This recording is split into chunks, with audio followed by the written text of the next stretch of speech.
A few moments later. Whoa, welcome back to the video. Last time we put the penetrating fluid on the struts. Bit of a break from that project. We have this. Okay, so I went and purchased this today. We have a fairly large lawn and we needed something to cut the grass. So I took the VW Terrain and I managed to put this inside. It's actually a little bit bigger than you think it is.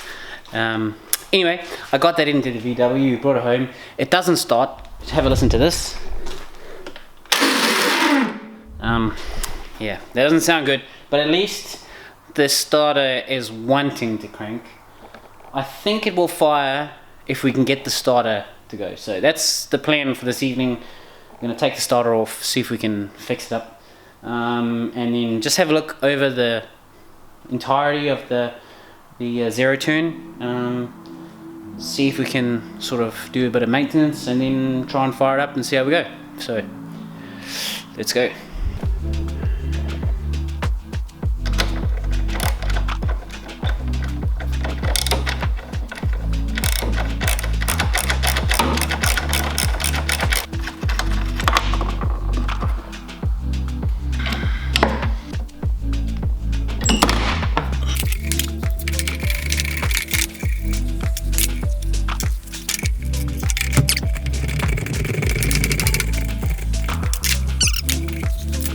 So now that the handle's off and that little bolt over there has been taken off, the next step is at the back here. There is this plug and this has to come out. Oh, that came out easy. There are these clips. There's one on each side. This throttle quadrant should all be part of that electrical system, so hopefully this should just come off now.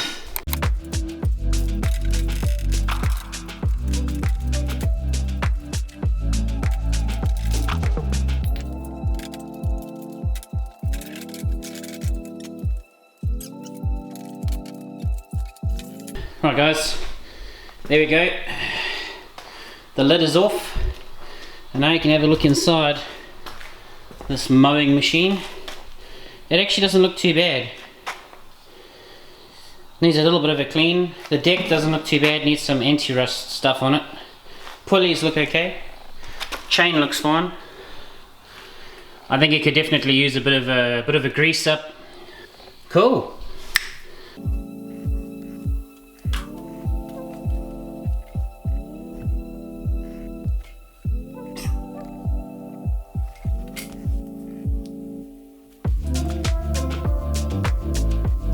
Guys, so I've basically sprayed the entire, my earphone. So I've basically sprayed the entire thing with degreaser, let that sit for a while. Then I took brake cleaner, which is obviously high pressured, and sprayed a lot of the crap that was really stuck to it. And then I took high pressure air and I sprayed that entire thing. That engine was black when I started, it's now gone white. So next is to take off the carburetor, service that, then put everything back together and let's see if it starts. Alright guys, so this is a magnetic dish. These things are super useful. Make sure you don't lose anything. So all I've done is I've taken the top of the carburetor off, which has got the air box, the air filter, and then the plate. That's it. So now we're going to get to taking the carburetor off. So first we're going to take the fuel tube off. We're going to undo the brace over here, and there's another bolt over here, and then this whole piece should come off, and then we can service the carburetor and put it back on.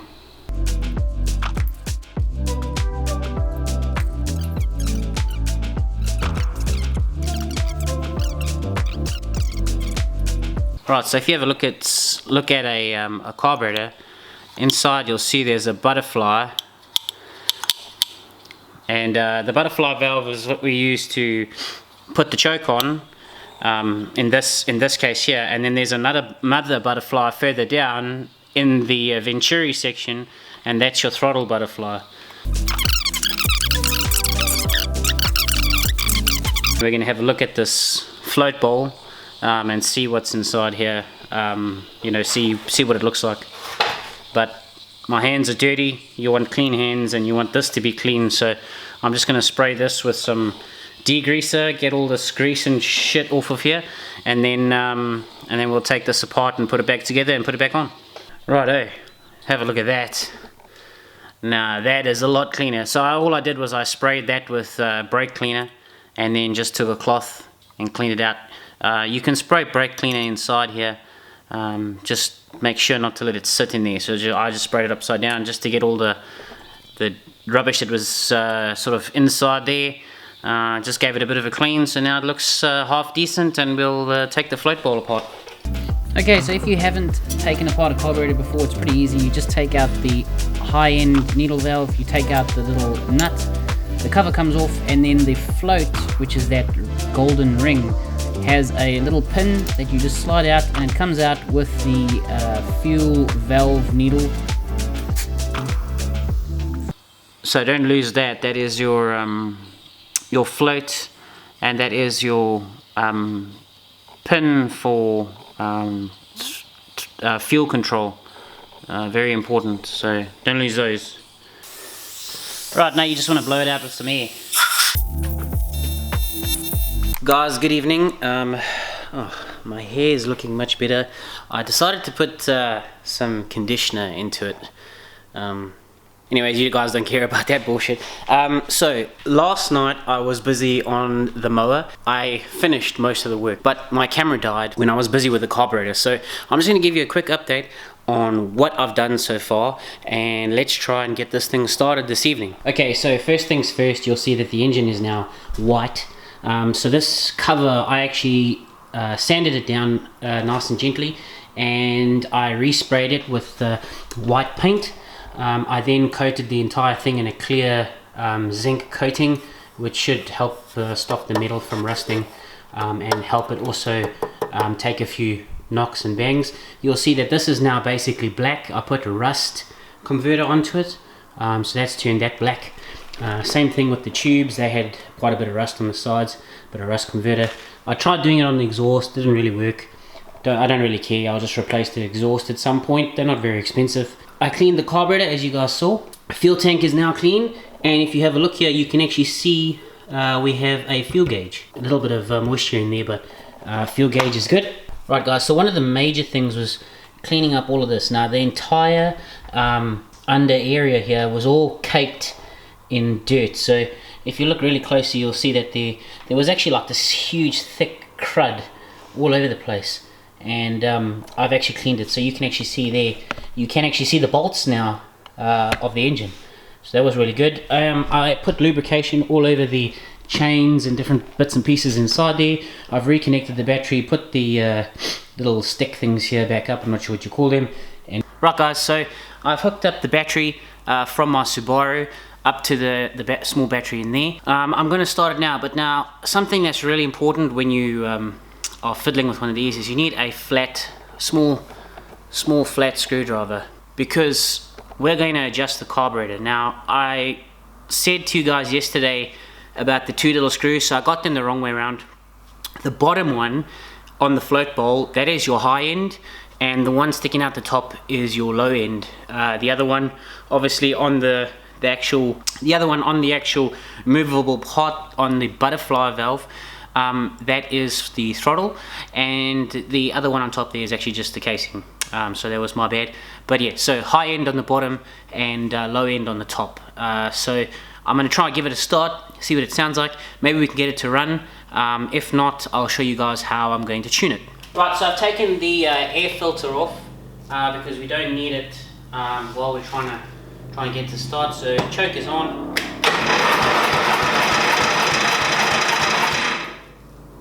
There's nothing. If we just put a little bit of fuel, just to move this. Right, here we go.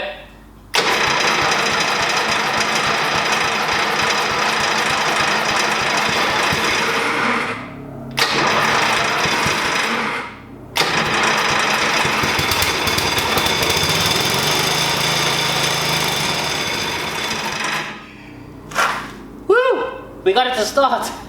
Okay, so we now know that there is air, there is spark, and we have a problem with fuel.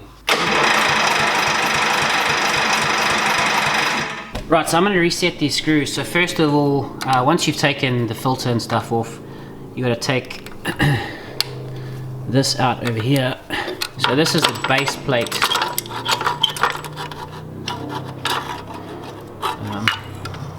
That's the base plate for the air filter. That can go over there. So on the top here, we're going to reset the low end needle valve. So we're going to screw that all the way in. Wow, that's really far out. Okay, and we're going to go half, 1, 1.5. That is the ideal starting position for these needles, and then you're going to do the same on the bottom here. So how you do that is you turn it until it's tight, but you don't want to force it, and then we're going to open it half, 1, 1.5. Okay. Right. So you see that on the bottom there? Right. Okay, so now let's try again.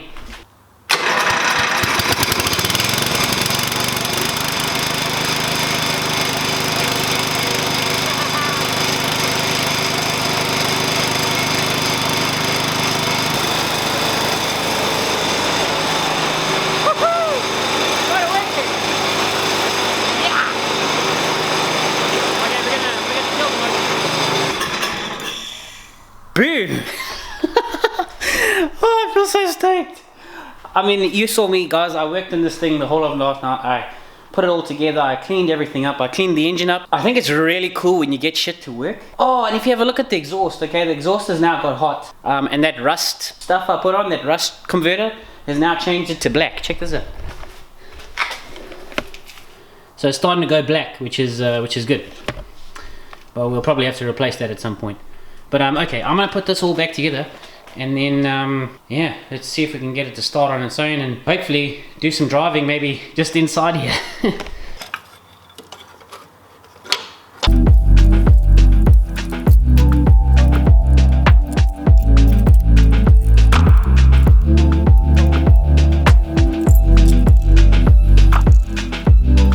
Right, let's give it a go.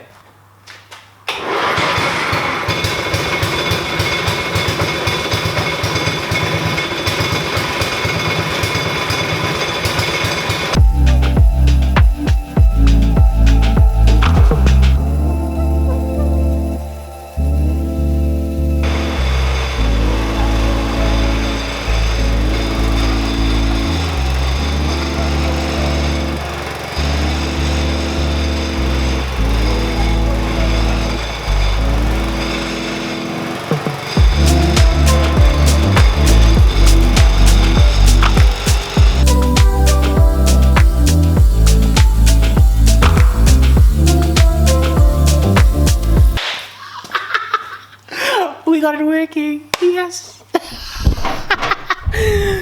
Ooh, stinks in here though. All of that smoke that you see is probably the paint that's been on there. Well, at least I hope so. I hope it doesn't burst into flames. That would be that wouldn't be good. But there you go, guys. So this is a 1984 Dixon ZTR or zero turn mower. The 311. So I think this was made in 1984, I think. So yeah, pretty old. We got it working. It looks pretty good. And tomorrow I'll take it out and see if it cuts grass, which is obviously what it's for. So, whew. There's something really cool about fixing something, even if it's something so simple as just a lawnmower. So I struggled to find information on this mower, so it was a bit of fiddling around, but hopefully that helped you guys out. So on today's episode of What the Hell Did Lawrence Do Now, we we entirely stripped the zero turn mower, and it's basically just a frame. So the reason we did this is because the drive gear wasn't working properly, and I'll show you what we did. But basically we've taken off the deck, which we were sanding down. We're going to spray that underneath. Emil actually did the propeller. I say propeller, I'm thinking about aviation now. He actually did the blade, And so as you can see here, the blade has been beautifully redone, nicely painted, needs a bit more of a sharpen, and then that'll be good to go back onto the thing. And what we did over here was we pulled apart the friction drive for the mower. So that half and that half go together, and running through the middle here there is a spindle with these two little shoes, I'll call them, and basically those sit in these little cups, and so that creates friction on there. But the bearing, okay, there's one bearing, it's very old, but that is that.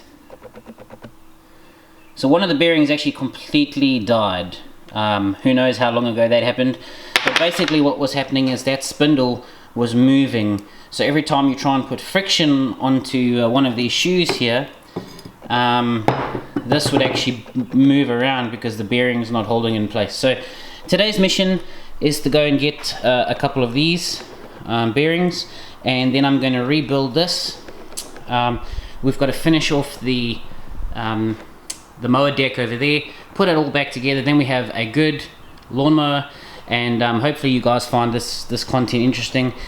Just by the way, I have been working on the Subaru and finally got the bolt, well, I got the nut out anyway. The caliper has to come off, then that bolt will come out, and then I can change over the suspension.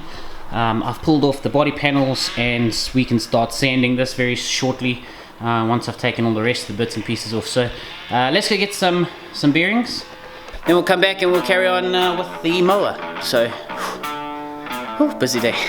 Right guys, so if you didn't know, I'm busy trying out these, oh jeez, I almost dropped that. Busy trying out these Arepa drinks. So these are nootropic drinks. Essentially they're brain food, and they're supposed to help with mental clarity, help reduce stress, and sort of make you more constant, if that is... I'm doing a 30-day trial on these, and I'm going to give you an honest review on how I feel after 30 days. So overall it's going pretty good.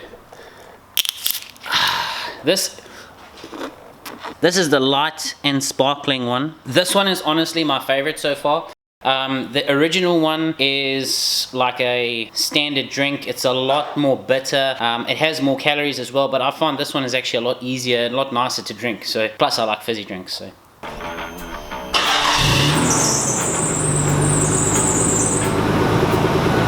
A few moments later. Okay, so starting with the friction drive rebuild, I wanted to get all the surface rust off of the center spindle, so I'm doing there, cleaning it up, and getting to the point where it's nice, fresh looking, no surface rust, and I'll put some rusty dirt on there. Then I took the cones, they're actually made out of like a brake material, and just cleaned them off, make sure there's no like rust or oil like that. And then onto the center section where the spindle goes through, clean off all that crud using some degreaser, top, and then some brake cleaner for some of the harder bits, just to make sure that everything is, you know, working as it's supposed to and looking as it's supposed to. And if anything was broken, which I did find a few rods that were actually cracked, we welded them back together and got the thing basically back to a serviceable condition. So one of the bearings had actually got stuck into that center section, which you'll see shortly, and the outer ring of that bearing was actually seized in there, so we needed to use some heat and get it out, and that's what we're going to do.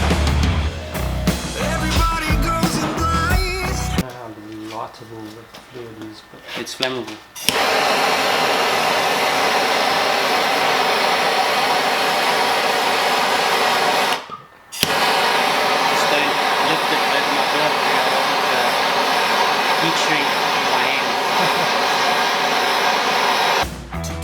Now what we're doing is we're heating up that external bearing ring, or the cover for the bearing, and what Emil was doing is actually just slowly tapping on it and using the screwdriver to loosen it as he heats it up, and then eventually it got to the point where it actually started to move, and that's the point which we could just knock the ring out. Oh yeah, it's almost there. Hey!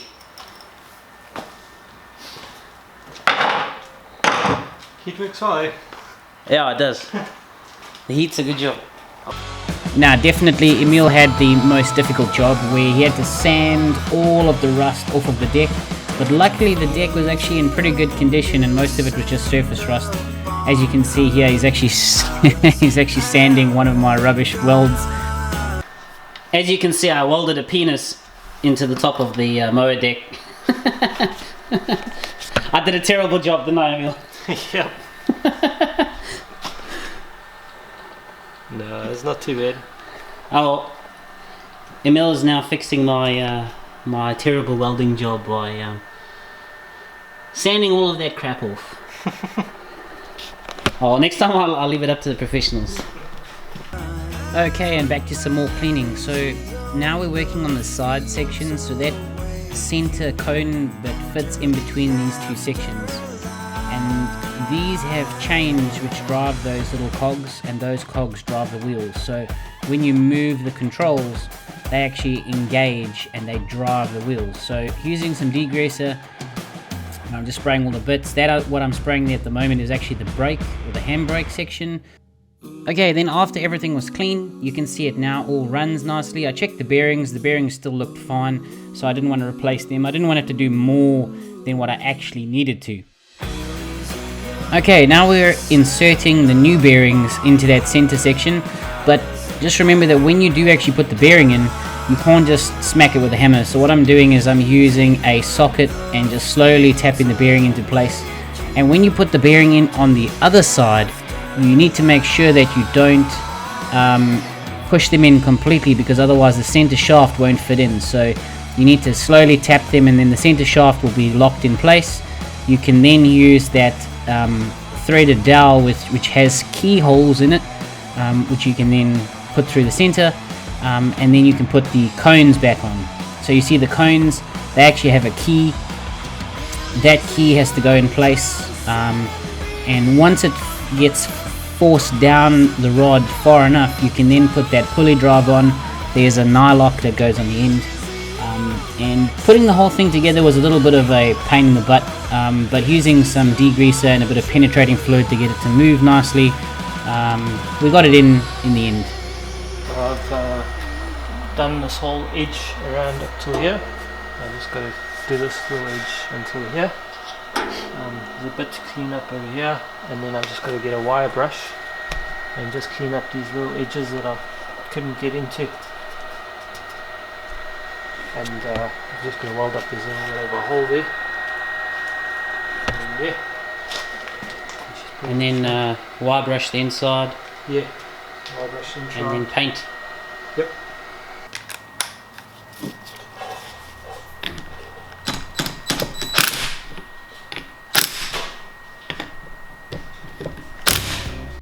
Right, I put the other side on and then I'm done. So as you can see, I put the key in, put a bit of penetrating fluid so it moves nicely, nut goes on the end, tightened up, and there we go, all nicely refreshed. Looks good, spins beautifully, and that's what the old bearing looked like. It's actually got the C-clip to hold the bearing in place, but I found that the C-clip wasn't actually necessary because the bearings fit so tight. I hope they don't move, but everything seems to be good. I'm pretty happy with how it fits and how it rotates, so on to the next thing.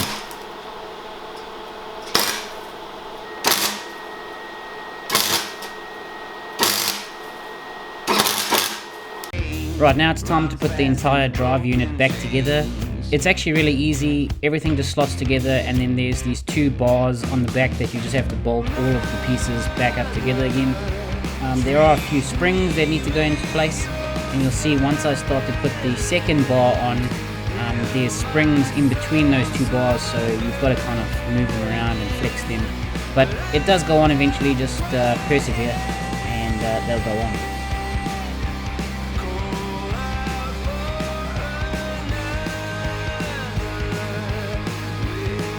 And there we go, the last few bolts for that second bar that holds it all together, and she's done, looking good, spinning nicely. It looks a hell of a lot better than it did when we first started, and as you can see, the center cone is spinning nicely. It's a little bit bent, and I'm assuming that's because it was running without a bearing, but there's nothing I can do about that now.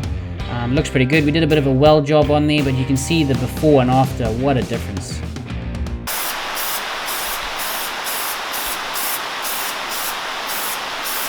Sneak out, keep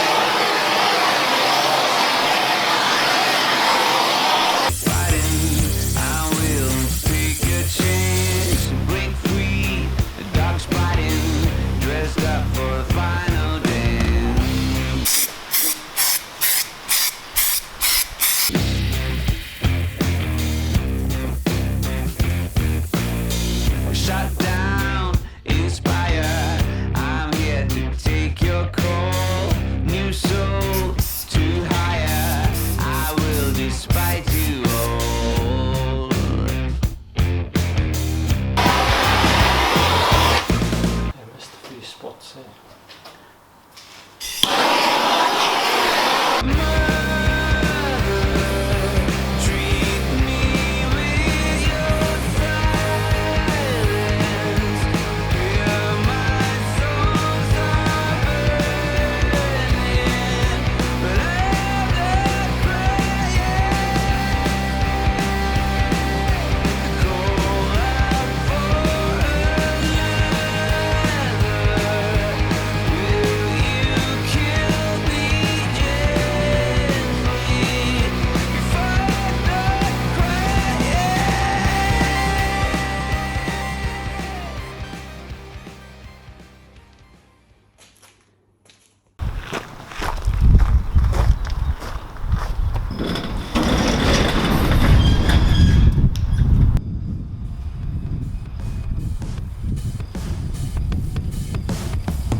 My hair's a bit messy from being out in the wind, but we did it. Emil and I rebuilt this entire Dixon 311 zero-turn mower. This mower was made in the 80s, and so it's got some really old technology, especially that friction cone drive, which I had to replace the bearings on. But it works now. It works amazing. Emil did a great job taking all of the rust off and respraying the blade, also the deck, and we rebuilt this whole thing in 2 days basically. We took the entire thing apart, we rebuilt everything. Obviously there's a few days in between where I needed to get parts, but it is done, and it is giving me a lot of hope for the Subaru because I was feeling a little bit overwhelmed. I haven't ever done a project as big as this one, and doing that was just kind of a good punch in the confidence button. So I'm looking forward to finishing off the Subaru. I'm still waiting on parts. I know it's taking a while. Really excited to finish the Subaru off. I have some model planes as well that I'm going to be building and flying on the channel, so you will see some flying on that scale. Obviously some full-size flying, and I'm going to be doing some more fitness videos soon in terms of how I'm running, strength training and that type of stuff. It's all a little bit overwhelming when you start because you don't have exact ideas and plans of how to do everything, but once you get into a rhythm of doing things every day, it's actually not too bad. It's just consistency, and I know this channel will grow, and I hope you guys really enjoy this content. If you enjoyed seeing this mower build and you'd like to see some other sort of DIY projects like the ZTR 311, let me know in the comments down below. Hit the like button, subscribe to the channel, and I'll see you in the next one. So as always, onwards and upwards. Peace.